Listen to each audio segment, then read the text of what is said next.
ಈ ಲೋಕಾಯುಕ್ತ ರೇಡ್ ಇತ್ತೀಚೆಗೆ ಕರೆಕ್ಟ್ ಆಗಿ ಮಾಡ್ತಾ ಇದ್ದಾರೆ. ಕೆಲವು ಇಲಾಖೆಗಳಿಗೆ ಹೋಗಿ ಅಲ್ಲಿರುವಂತಹ ಸಿಬ್ಬಂದಿಗಳು ಅದೇನು ಮಾಡ್ತಾ ಇದ್ದಾರೋ ಏನೋ ಗೊತ್ತಿಲ್ಲ, ಕೆಲಸವನ್ನಂತೂ ಮಾಡೋದಿಲ್ಲ, ಔತ್ಲ ಹುಡ್ಕೊಂಡು ಓಡಾಡ್ತಾ ಇರ್ತಾರೆ. ಅಂತಹ ಕಡೆಗಳಲ್ಲಿ ರೇಡ್ ಮಾಡ್ತಾ ಇದ್ದಾರೆ. ಕೆಲವು ಕಡೆಗಳಲ್ಲಿ ದುಡ್ಡು ತಿನ್ನುವಂತ ಕೆಲಸ ಮಾಡ್ತಾ ಇದ್ದಾರೆ. ಈಗ ಫೋನ್ ಪೇ ಕೂಡ ಚೆಕ್ ಮಾಡೋಕೆ ಶುರು ಮಾಡ್ಬಿಟ್ಟಿದ್ದಾರೆ. ಕರೆಕ್ಟಾಗಿ ಮಾಡ್ತಾ ಇದ್ದಾರೆ, ಹೀಗೆ ಮಾಡಿ ಬೆಂಗಳೂರಿನ ಮಾಪನ ಕೇಂದ್ರದ ಮೇಲೆ ಇವತ್ತು ಲೋಕಾಯುಕ್ತ ದಾಳಿಯನ್ನ ನಡೆಸಿರೋದು. ಇಲ್ಲಿ ಏನಾಗಿದೆ ಪರಿಸ್ಥಿತಿ ಇವತ್ತು ದಾಳಿ ನಡೆದಾಗ ನೋಡೋಣ.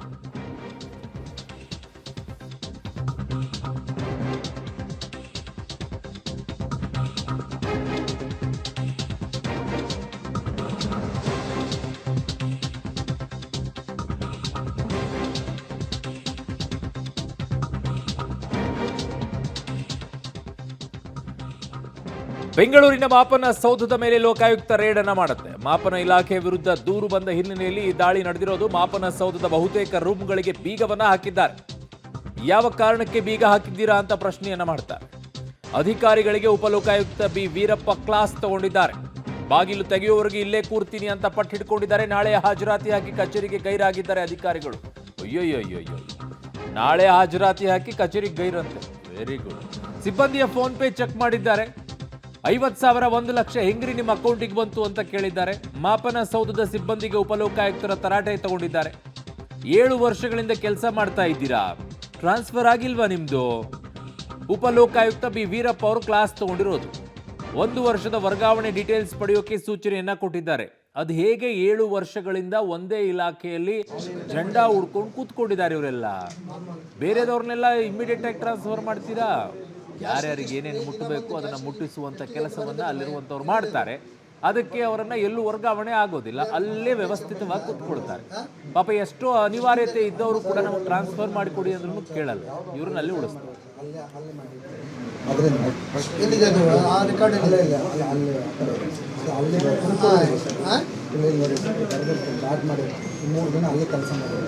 ಇಲ್ಲೆಲ್ಲಿ ಮಾಡಿದ್ದೀರಿ? ಇಲ್ಲಿ 3 ದಿನ ಅಲ್ಲಿ ಮಾಡಿದ್ವಿ. ಎಲ್ಲಿ ಡಾಟ್ ಮಾಡಿದ್ದೀರಿ? ಮಾಡ್ಬೇಕು. ಯಾವತ್ತು ಮಾಡೋದು? ನಾವು ಬಂದಾಗ ಕೇಳಿದ್ ಮಾಡಿ 16, 17, 18, 20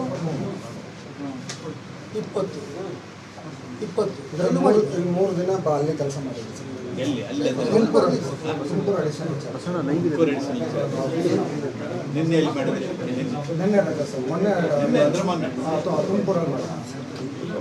ಅದರಿಂದ ಅದು ಬ್ಯಾಕ್ ಮಾಡಿಲ್ಲ ಸರ್. ಬೆಳಗ್ಗೆ ಒಂದು ನಮಗೆ ಮಾಡ್ಕೊಂಡು ನೀವು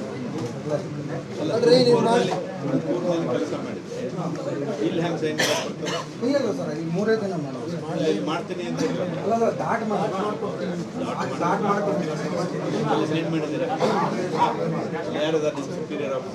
ಅಲ್ಲಿ ಮಲಾಕರನ್ ಅಂತ ಎಸಿ ನಂಬರ್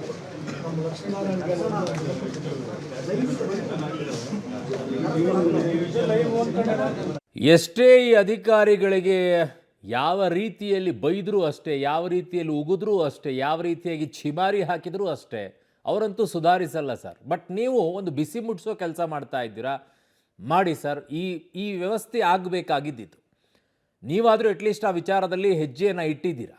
ಬಿಸಿ ಮುಟ್ಟಬೇಕಾಗಿದೆ ಅಧಿಕಾರಿಗಳಿಗೆ. ಅಲ್ಲಿ ಯಾವ್ಯಾವ ಸಿಬ್ಬಂದಿಗಳಿದ್ದಾರೆ ಅವರಿಗೆ ದುಡ್ಡು ಇಸ್ಕೊಳ್ಳೋದು, ಮೂತಿ ಒರೆಸ್ಕೊಳ್ಳೋದು, ಹೋಗೋದು ಯಾವ್ಯಾವುದೋ ರೀತಿಯಲ್ಲಿ ಬರುತ್ತೆ ಅಲ್ಲಿಗೆಲ್ಲ.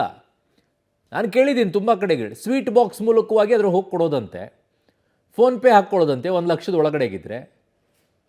ಅದ್ರ ಜೊತೆಗೆ ಹೊರಗಡೆಗೆ ಮೀಟಿಂಗ್ ಅಂತೆ. ಈಗ ನೀವು ಹೇಳ್ತಾ ಇದ್ದೀರಲ್ಲ ಸರ್, ನೀವು ಅಲ್ಲಿ ಹೋದಾಗ ಕ್ಯಾಶು ತುಂಬ ಜನಕ್ಕಿದೆ, ನೀವು ಎಷ್ಟು ಕಚೇರಿಗೆ ಹೋಗ್ತೀರಾ ಅದಕ್ಕಿಂತಲೂ ಮುಂಚೆ ನಿಮ್ಮ ಹತ್ರ ಎಷ್ಟು ದುಡ್ಡಿದೆ ಅನ್ನುವಂಥದ್ದನ್ನು ಮೆನ್ಷನ್ ಮಾಡಬೇಕು. ವಾಪಸ್ ನೀವು ಸಂಜೆ ಹೋಗ್ಬೇಕಾದ್ರೆ ನಿಮ್ಮ ಹತ್ರ ಎಷ್ಟು ದುಡ್ಡಿದೆ ಅನ್ನೋದನ್ನು ಮೆನ್ಷನ್ ಮಾಡಿ ಅದನ್ನು ಚೆಕ್ ಮಾಡಿಬಿಟ್ಟು ಕಳಿಸ್ಬೇಕು. ಅದು ದಾಖಲೆ ಇರಬೇಕು. ಅದನ್ನು ಮಾಡೋದೇ ಇಲ್ಲ, ಅದನ್ನು ಬಿಟ್ಬಿಟ್ಟಿದ್ದಾರೆ. ಅದಾದ ನಂತರ ಈಗ ಹೊಸದಾಗಿ ವ್ಯವಸ್ಥೆ ಮಾಡ್ಕೊಂಡಿದ್ದಾರೆ, ಅದನ್ನು ಒಂದ್ಸಲ ಚೆಕ್ ಮಾಡ್ಕೊಳ್ಳಿ ಸರ್. ಹೊರಗಡೆಗೆ ಮೀಟಿಂಗ್ ಅಂತೆ, ಅಲ್ಲಿ ದುಡ್ಡು ವ್ಯವಸ್ಥೆ ಮಾಡ್ಕೊಳ್ಳೋದಂತೆ, ಇಲ್ಲಿ ಕೆಲಸ ಮಾಡಿಕೊಡೋದಂತೆ. ನನ್ನ ಸಹೋದ್ಯೋಗಿ ಈಗ ಮಾದೇಶ್ ನನ್ನ ಸಂಪರ್ಕಕ್ಕೆ ಸಿಗ್ತಾ ಇದ್ದಾರೆ. ಮಾದೇಶ್, ಎಟ್ಲೀಸ್ಟ್ ಲೋಕಾಯುಕ್ತರಾದರೂ ಕೂಡ ಒಂದಿಷ್ಟು ಬಿಸಿ ಮುಟ್ಟಿಸೋ ಕೆಲಸ ಮಾಡ್ತಾ ಇದ್ದಾರೆ. ಸರ್ಕಾರ ಮಾಡಬೇಕಾಗಿದ್ದಂಥ ಕೆಲಸವನ್ನ ಲೋಕಾಯುಕ್ತರು ಮಾಡುವಂಥ ಕೆಲಸಕ್ಕೆ ಬಂದು ತಲುಪ್ತಾ ಅಂತ? ಖಂಡಿತವಾಗ್ಲೂ ಅರುಣ್, ಏನಂದ್ರೆ ಅಧಿಕಾರಿಗಳು ಯಾರು ಕೂಡ ಮಾಪನ ಮತ್ತೆ ತೂಕ ಮತ್ತೆ ಮಾಪನ ಇಲಾಖೆಯಲ್ಲಿ ಕೆಲಸ ಮಾಡ್ತಾ ಇಲ್ಲ ಅನ್ನುವಂಥದ್ದು. ಅಂದ್ರೆ ಕೆಲಸದ ಅವಧಿ ಏನಂದ್ರೆ ಸೋಮವಾರ, ಮಂಗಳವಾರ, ಬುಧವಾರ ಇವರು ಆಫೀಸ್ಗಳಲ್ಲಿ ಅಂದ್ರೆ ಕಚೇರಿಯ ಕೆಲಸವನ್ನು ಮಾಡಬೇಕು. ನಂತರ ಅವರು ಫೀಲ್ಡ್ ಕೆಲಸಗಳನ್ನ ಅಂದ್ರೆ ಗುರುವಾರ, ಶುಕ್ರವಾರ, ಶನಿವಾರ ಫೀಲ್ಡ್ ವರ್ಕ್ ಅಂತ ಇರುತ್ತೆ. ಆದ್ರೆ ಯಾರು ಕೂಡ ಅಧಿಕಾರಿಗಳಿಲ್ಲ. ಕೇವಲ 17 ಅಧಿಕಾರಿಗಳು, ಅಂದ್ರೆ ದೊಡ್ಡ ಬಿಲ್ಡಿಂಗ್ ಇದು, ನೂರಾರು ಸಂಖ್ಯೆಯಲ್ಲಿ ಅಧಿಕಾರಿಗಳು ಕೆಲಸ ಮಾಡುವಂತಹ ಜಾಗದಲ್ಲಿ ಇರುವಂತದ್ದು ಕೇವಲ 17 ಮಂದಿ. ಈ ಬಗ್ಗೆ ಲೋಕಾಯುಕ್ತರು ಹಾಗೆ ಉಪಲೋಕಾಯುಕ್ತರು ಈಗ ಪ್ರಶ್ನೆಯನ್ನು ಮಾಡ್ತಾ ಇದ್ದಾರೆ. ಜೊತೆಗೆ ಏನು ಹಣದ ವಿಚಾರಕ್ಕೆ ಸಂಬಂಧಪಟ್ಟಂತೆ ಯಾವುದು ಕೂಡ ಮೇಂಟೈನ್ ಮಾಡಿಲ್ಲ. ಅಂದ್ರೆ ಬುಕ್ ಅಲ್ಲಿ ಆಗಿರ್ಬೋದು, ರಿಜಿಸ್ಟರ್ ಬುಕ್ ಆಗಿರ್ಬೋದು, ಯಾವುದೇ ರೀತಿಯಂತ ಮೇಂಟೆನೆನ್ಸ್ ಅನ್ನ ಸರಿಯಾಗಿ ಮಾಡಿಲ್ಲ ಅನ್ನುವಂಥದ್ದು ಈಗ ಸ್ಪಷ್ಟವಾಗಿ ಗೊತ್ತಾಗ್ತದೆ. ಜೊತೆಗೆ ಎಲ್ಲದ ಫೋನ್ ಪೇ ಮತ್ತೆ ಗೂಗಲ್ ಪೇಗಳನ್ನ ಕೂಡ ಚೆಕ್ ಮಾಡುವಂತ ಕೆಲಸ ಮಾಡ್ತಿದ್ದಾರೆ.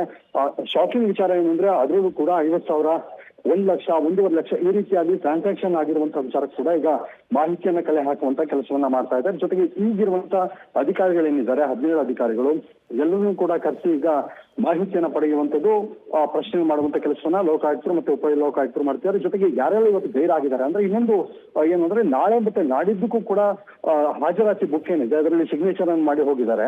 ಅಂದ್ರೆ ಯಾರು ಕೂಡ ಕೆಲಸ ಮಾಡ್ತಾ ಇಲ್ಲ, ಕೆಲಸ ಮಾಡದೇ ಇದ್ರು ಕೂಡ ಇವರು ಹಾಜರಾತಿ ಬುಕ್ ಅಲ್ಲಿ ಸಿಗ್ನೇಚರ್ ಮಾಡಿ ಹೋಗಿದ್ದಾರೆ. ಆ ಬಗ್ಗೆ ಕೂಡ ಅಧಿಕಾರಿಗಳನ್ನ ಪ್ರಶ್ನೆ ಮಾಡುವಂತ ಕೆಲಸ ಮಾಡ್ತಾರೆ. ಜೊತೆಗೆ ಎಲ್ಲರನ್ನೂ ಕೂಡ ಇವತ್ತು ಕರೆಸಲೇಬೇಕು, ಎಷ್ಟೊತ್ತಾದ್ರೂ ಆಗ್ಲಿ ನಾವು ಇಲ್ಲಿ ವೆಯ್ಟ್ ಮಾಡ್ತೀವಿ, ನಾವು ಪಬ್ಲಿಕ್ ಕೆಲಸ ಮಾಡಕ್ ಬಂದಿರೋದು, ಅದರಿಂದಾಗಿ ನೀವು ಅವರೆಲ್ಲರನ್ನೂ ಕೂಡ ಕರೆಸಬೇಕು ಅಂತ ಏನು ಅಧಿಕಾರಿಗಳಿಗೆ ಸೂಚನೆಯನ್ನು ಕೊಟ್ಟಿರುವಂತದ್ದು. ಯಾರೊಬ್ರು ಕೂಡ ಕರೆಯನ್ನ ಸ್ವೀಕಾರ ಮಾಡ್ತಾ ಇಲ್ಲ ಅನ್ನುವಂಥದ್ದು. ಜೊತೆಗೆ ಲೋಕಾಯುಕ್ತ ದಾಳಿ ಆಗುತ್ತೆ ಅನ್ನುವಂಥದ್ದು 15 ನಿಮಿಷಗಳ ಮೊದಲು ಇವರಿಗೆ ಗೊತ್ತಾಗಿದೆ. ನಂತರ ಇವರೆಲ್ಲರೂ ಕೂಡ ಹೋಗಿದ್ದಾರೆ ಅನ್ನುವಂಥ ಮಾಹಿತಿ ಕೂಡ ಲೋಕಾಯುಕ್ತರು ಕಲೆ ಹಾಕಿರುವಂತ ಏನಿದೆ. CC ಕ್ಯಾಮೆರಾಗಳನ್ನು ಕೂಡ ಚೆಕ್ ಮಾಡುವಂತ ಕೆಲಸವನ್ನ ಈಗ ಲೋಕಾಯುಕ್ತರು ಮಾಡ್ತಾ ಇರುವಂತದ್ದು.